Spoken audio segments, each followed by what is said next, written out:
In Colombia, after 21 days of a nationwide strike by thousands of farmers who were supported by bus and truck drivers, miners, students and others joining massive demonstrations in cities and towns all around the country in places as far as Boyacá, Cundinamarca, Cauca, Huila, Putumayo, Caldas, Cundinamarca and Nariño, and blocking more than 40 roads.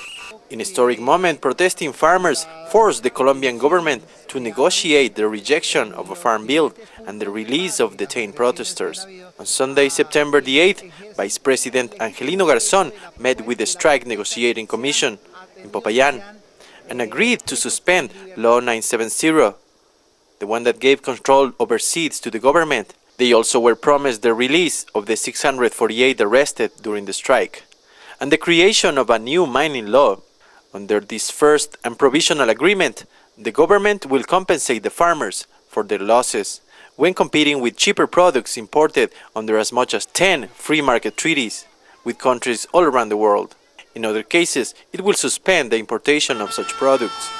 The strike was ended and negotiations started to discuss the farmers' proposals. The process of negotiation, as well as the final agreement and its implementation, will be verified by the United Nations. In Putumayo, in the south of the country, farmers' leaders and other actors of Colombian society met with President Santos and other authorities and officially started the negotiations after signing the initial document.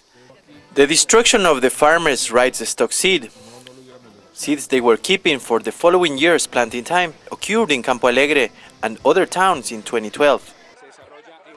For some, these images became the symbol of the farmers' strike, fighting for the right to keep their seeds.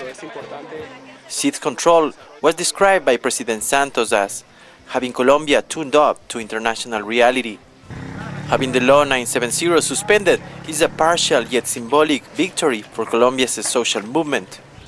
Not only they got the seed control suspended, but most importantly, they got the government to recognize their leadership.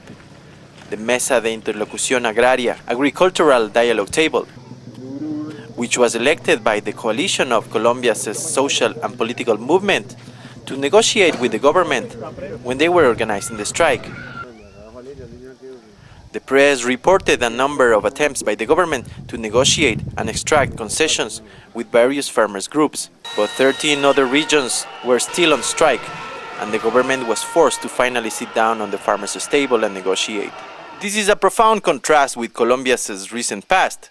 Human rights groups, such as Amnesty International, have documented attacks on Colombian farmers and union leaders, who had been kidnapped, tortured, and massacred by paramilitary forces, and sometimes even by the army, according to a number of reports published by Amnesty International. One of the towns that initiated the social strife was El Catatumbo in Tibú, north of Santander, in the northwest of Colombia, where local farmers resisted 51 days in street battles, like this one on the video.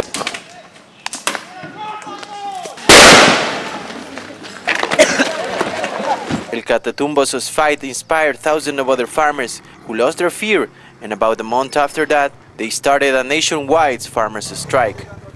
A strike that 20 days after it began, managed to force the government to suspend Law 970 and at least study their other proposals. To push a resumption of negotiations, the strikers opened the roads they had blockaded. The negotiations are ongoing, and they have to decide over more structural issues. These are some of their petitions: to set the prices for agricultural products independently of international market, and to set a fund to cover the difference so local farmers can get a fair price, and the government can guarantee their crops. A reduction in the price of gas and diesel, road tolls, and reduction on the price of fertilizer and other supplies. Cancellation of the current agricultural policy, including the control of seeds, but also other policies not favorable to small and medium farms. To stop the importation of many products, but most importantly to suspend and review the free trade agreements with the United States, European Union, China, and other countries. Pardon for small and medium farmers' debts, and the adoption of softer credit for farmers via public banks, to stop and reverse the sale of public lands to international owners, and give them back to local farmers. The mining sector also pledged to the strike from the beginning, and it incorporated its demands, some of which are the participation of traditional and small mining operators when setting policy that regulates the industry to stop and even revert some mining concessions and public contracts, until it's determined if the local communities are affected, if the resources generated in the mines benefit them, and if local small operations are allowed to work as well.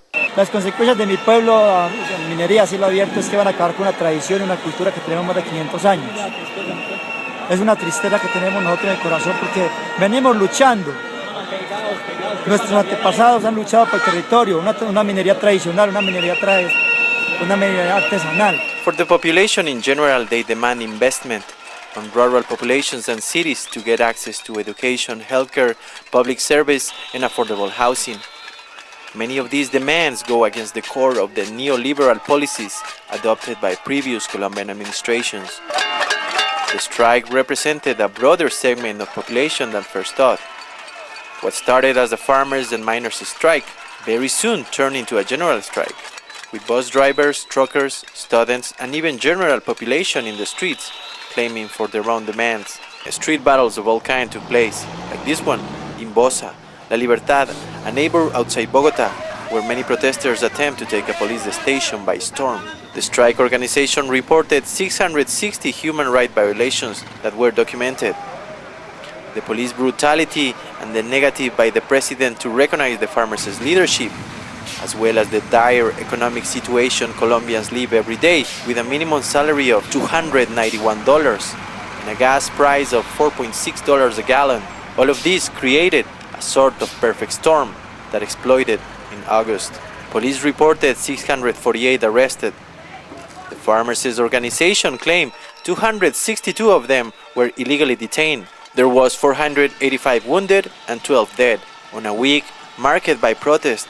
And while Santos put up a political fight, at the end of the day, after his popularity went down to an all-time record low of 21%, his government was forced to admit that it needed to recognize and negotiate with the national strikes leaders. We are yet to see if the Santos administration will concede any more of the farmers' demands, especially the more structural ones. Reporting for the Real News, this is Oscar Leon.